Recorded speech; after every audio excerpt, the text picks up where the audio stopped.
Hey, it's CJ Wilson here with another episode of Dope Talk, ACC Championship Edition. You got the top 15 matchup. Number 4 FSU Seminoles versus number 14 Louisville Cardinals for all of the marbles in the ACC. We're going to go ahead and get started for this episode of Behind Enemy Lines. Before we get started, Dope Talk is brought to you by DASH.FI, the modern charge card for digital ad spend. DASH.FI is a business-to-business corporate expense card program that gives you the highest cash back on the market starting at 3%. Most companies start draft at 1.5. When double that up for you at 3% with DASH.FI. If you're not using DASH.FI for your for your business to business purchases, what exactly are you doing? Apply for the DASH.FI Mastercard today. All right, like I said, we have a pretty interesting show. Big time matchup. ACC Championship is on the line. Here with us for Behind Enemy Lines, we have Jody Demlin, 247 reporter for the Louisville Cardinal Authority, and also the play-by-play announcer for the Louisville Cardinals. Jody, how's it going? It's good. I'm excited to be playing a game this week. It's kind of fun. Not used to this kind of thing, and I don't know that many people expected in Coach Brom's first year here at Louisville to be doing this. I think coaches always expected, but just exciting to be. I think it's a good matchup. I think this has been a series over the last 6 or 7 years that have been some pretty good games between these two teams. And these two teams are totally different than what we've seen. But it's been a good series, and I'm excited to see how this game does play out. Yeah, most definitely. Not many people had Louisville, especially in year one, in the situation, but it's crazy. Good buddy of mine and the guy that kind of got us connected, and John here, and he was in my ear pretty much all spring, all summer, when I was talking about ACC championship predictions and things like that. And he was really consistent. Don't sleep on the Louisville Cardinals. Don't sleep on the Louisville Cardinals. We may shock the world a little bit this year. Lord behold, at the end of the season, you guys are 10-2, top 15, and playing for the ACC championship. And we're talking about Jeff Brom, first year head coach. Well, not first year back at his alma mater, played there. A lot of juice, like you said, first year 10-2. What is the energy like around the Louisville program right now, especially kind of being back in the football spotlight in such a quick turnaround? It's look, the energy. This is a program that has kind of been starving for the success. I mean, with when Charlie Strong was at Louisville, there was success. When Lamar Jackson was at Louisville, there was success. This is a program that, though, for the last few years didn't have that type of success, and they've kind of been starving for it. It's also an athletic department that, quite honestly, because of basketball, the last couple of years has struggled, and the things that the basketball team has been through, the program has been through. With Rick Pitino being fired and then Tom Jurich being fired as the athletic director. This is a rabid fan base that has been waiting for something really positive and good to happen, and Jeff Brom came along at the right time. Now, he could have come along a few years ago, and we could have been a few years, advanced past this point. But honestly, I think it worked out just fine for everybody the way it did. He went to Purdue, stayed at Purdue, kept his word, got them to a Big Ten championship game last year, and then comes this year, and there's just a lot of energy and excitement around the program. Yeah, it is a lot of energy for sure. Pretty exciting program, especially in this day of age, just with college football, with NIL factor and things like that. Let's go ahead and get into the matchups and things that kind of make Louisville football Louisville football. Jake Plummer, the I'm sorry, Jack Plummer. My apologies, Jack Plummer, the quarterback, starting quarterback. Let's talk about the quarterback for Louisville and just his approach to the game and how he matches up against FSU and their defensive backs. Yeah, I mean, Jack is a guy that at Purdue, when he was with the Brahms at Purdue before he left and went to California for a year, started some games and was successful. He then decided he was beaten out by Aiden O'Connell, who is now starting for the Raiders in the NFL. O'Connell was a former walk-on that the Brahms kind of tutored along. Well, then when Jeff Brom gets the Louisville job, he was looking for a quarterback, a veteran guy, and Plummer was there. He's been kind of everything Louisville thought he would be, a guy that's put up some really good numbers. He's had some great games. He's had some games that were pretty solid, and he's had a couple games where he's turned the ball over, or the offense has turned the ball over, and that's where they've lost. That's the biggest thing with this team. This Louisville team, as long as they don't turn the ball over, this offense is really, really good. And it's only hurt them twice. They've only turned it over. I mean, that was the first. I guess the fourth fumble. They had two fumbles last week. The third and fourth fumble all year last week. So I mean, they take care of the ball. He's thrown a few interceptions that haven't really mattered. They've been down the field, or they have been in situations where it didn't hurt them. But when Jack Plummer manages the game, when Jack Plummer doesn't try to do too much, Jack Plummer's really good in this offense, and he's got enough weapons around him that he's been able to do that, and that's what he'll have to do on Saturday. Speaking of some of the weapons, he has two very good running backs. Two very good running backs that has been taking over for the Louisville Cardinals this year, and Juwan Jordan and Isaac Garretto. To speak about the running backs and the dynamic duo between those two guys. Two guys who are really, really good, and two guys who are totally opposite. Jordan is a little bit, I guess you would call him kind of the old school scat back. He's a smaller guy, and he's really fast, and when he hits the hole, he's gone. He has been dinged up. He got hurt around the Notre Dame game. I think maybe either in the Notre Dame or the week after.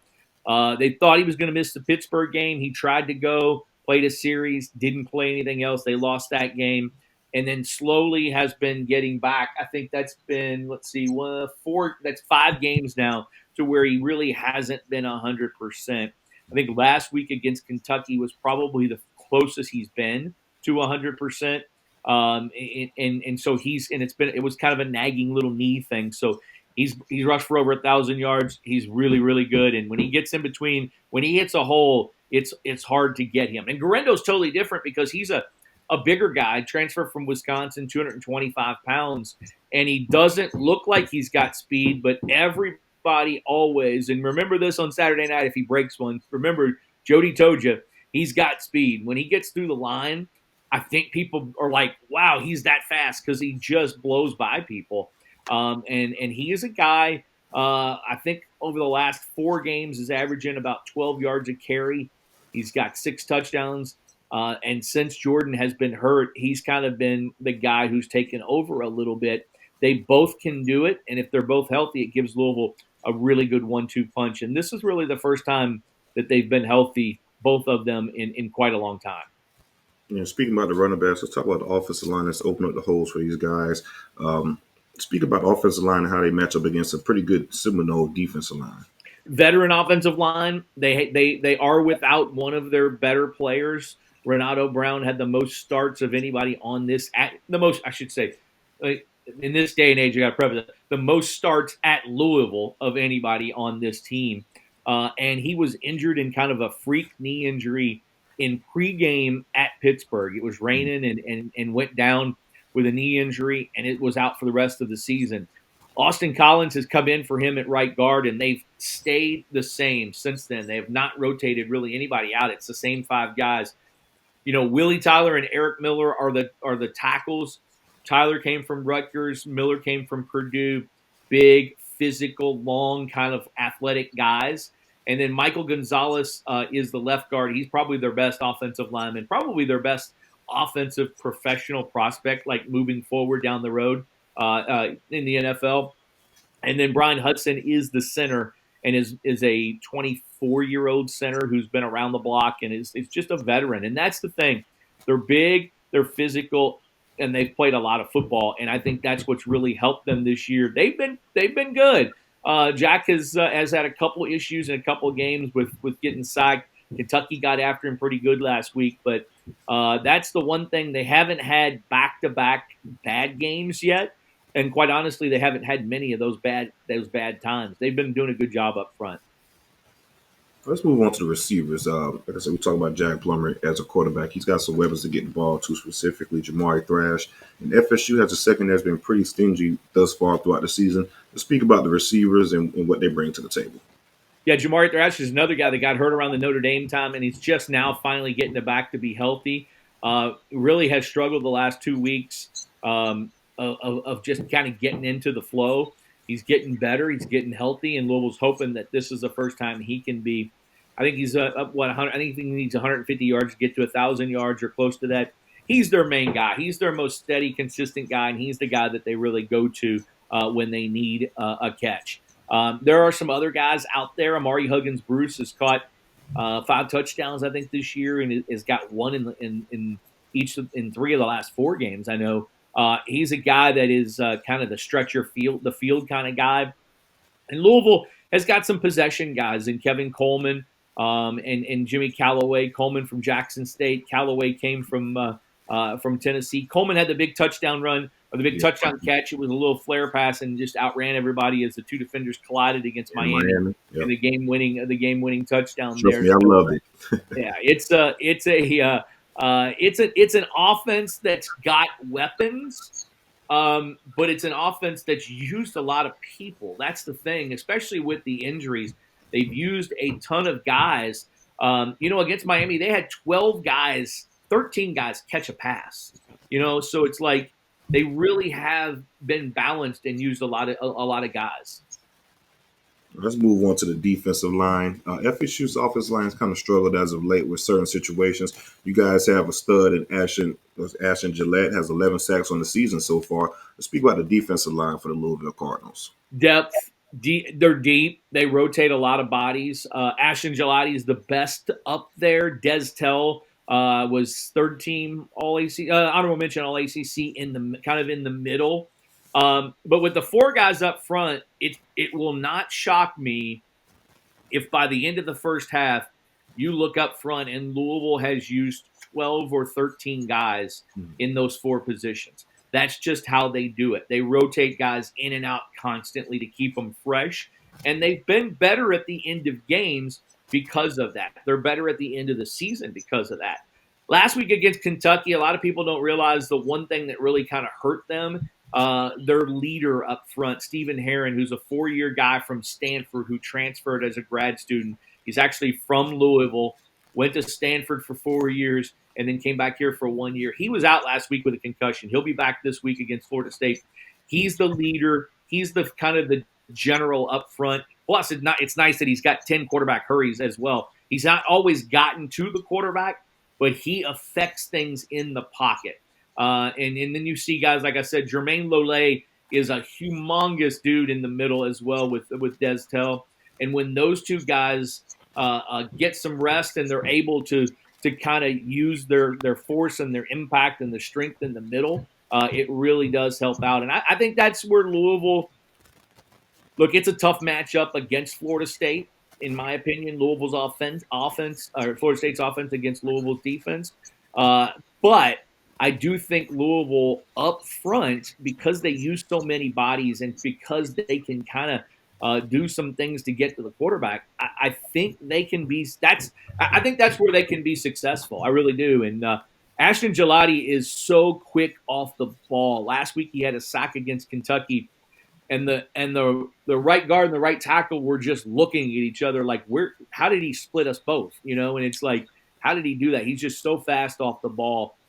He's a really, really a good prospect, and you'll see he's a really good player. Most definitely. Well, let's go on to the linebackers. As you spoke about, FSU has some really good running backs, and Trey Benson, a real tough running back at Trey Benson. Of course, Lawrence Toafili as well, that can do different things out of the backfield. You guys have a pretty good linebacker in TJ Quinn. Let's speak about the Louisville linebackers and what they bring to the table. It was the one spot going into the season that everybody was worried about. As the season went along, TJ Quinn really, really came into his own. His dad played at Louisville, actually played with Coach Brom at Louisville back in the day. And TJ's really, really hard-nosed, tough kid who makes a lot of tackles. He always seems to be in the right spot at the right time. They still don't have a ton of depth. Jalen Alderman has played a lot of snaps. He didn't have his best game against Kentucky last week, got beat a couple of times. Stanquan Clark is a kid out of Miami, a true freshman. He's the only freshman in the whole class that didn't use a red shirt. They used a red shirt for every other freshman in their true freshman class that they did. Stanquan Clark's the only one that didn't.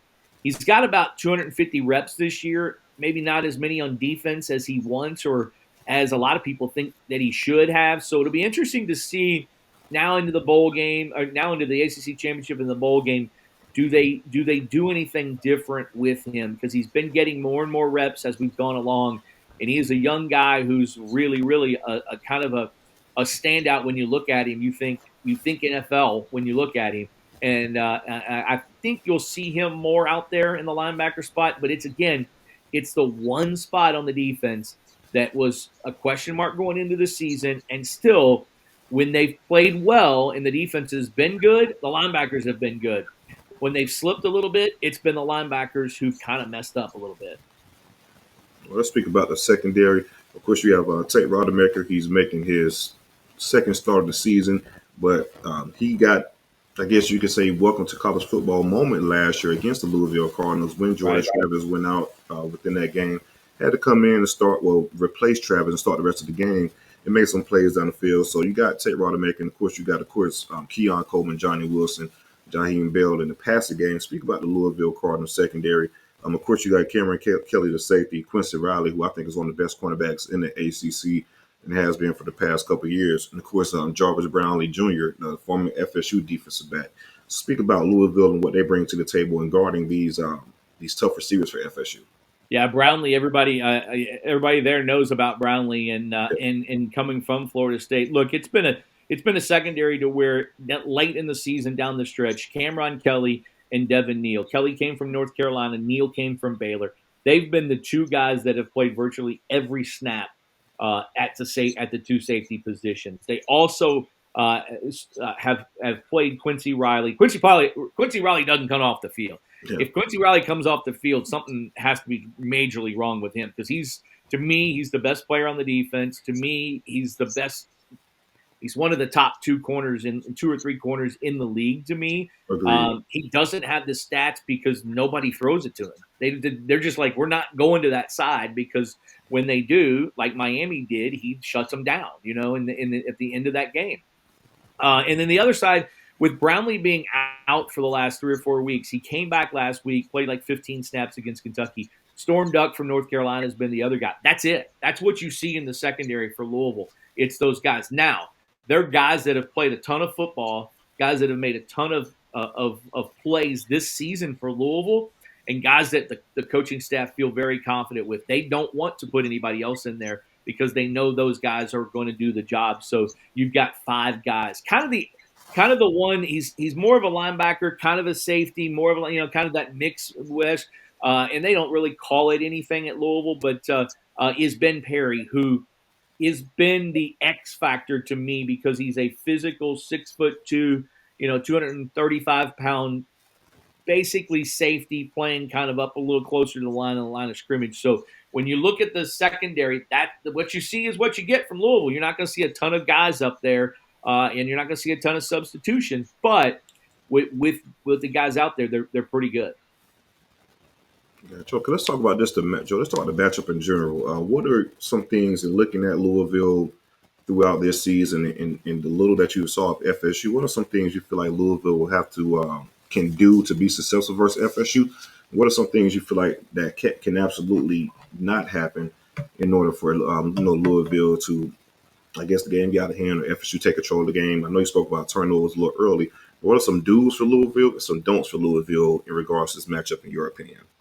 I think for Louisville, offensively for Louisville, when they have been successful against, physical athletic defenses like they're going to see, and Coach Brown has said, this is the best defense we're going to see. This is the most athletic defense we're going to see. But in looking back, when they played Notre Dame, when they played NC State, who that defense was flying all over the field and pretty solid, and when they played Miami, Louisville was getting the ball out of Plummer's hand in a hurry. It was things on the edge, and then that helped open up the running game a little bit. The running game has to be successful, and it always doesn't have to be 30 yards down the field or 20 yards down the field. Or in Louisville's case, they've got 570. I think they've got 8 70-plus yard plays this year on offense. It doesn't have to be that explosive play. Early in the Kentucky game, they took control of the Kentucky game by long, sustained drives, getting the ball out of Jack's hands on the edge, make a little run for 4 or 5 yards on the edge, run for 4 or 5 yards, and then try hit. Try one of those. But if they can do that, the way Coach Brom calls the game and how he puts his guys in position in different plays, I think they can be successful. The one thing they can't do, is turn the ball over. And defensively, when Louisville, I know this sounds simple, but they haven't missed a ton of tackles all year. But when they miss tackles, that's when this defense kind of gets down on itself. Now, with that said, 6 out of the last 8 games, they've held their opponent under 300 yards.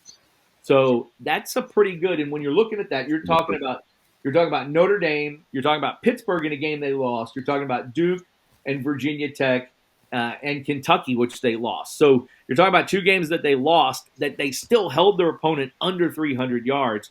And in 5 of those 6 games, they held the opponent under 100 yards rushing. So this is a defense, like I said, with that front, the way they rotate guys, they stay fresh and they're all pretty good up front. It's not a superstar. I guess Gelati is as close as that is, but that's what they have to do. They can't miss tackles, and they've got to continue to stop the run.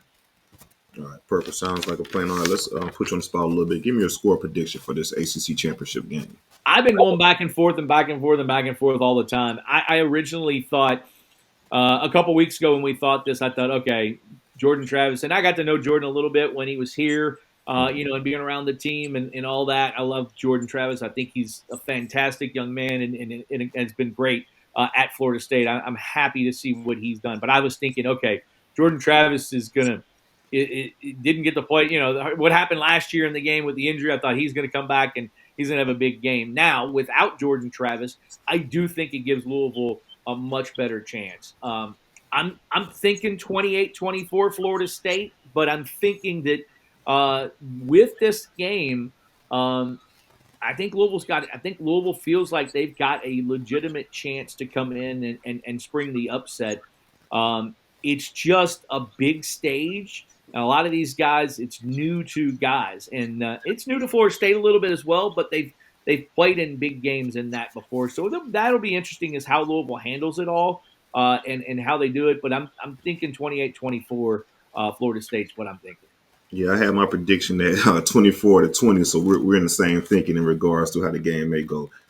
Jody, it's been a pleasure. Hope to catch you in Charlotte. It's going to be a hell of a game. We're throwing a tailgate also. I know you're kind of traveling with the team, but guys, if you are coming down for the FSU versus Louisville game, we're throwing a big-time tailgate. The link is in the description. Make sure you guys like this video and subscribe to the channel. Another episode of Dope Talk Behind the Enemy Lines.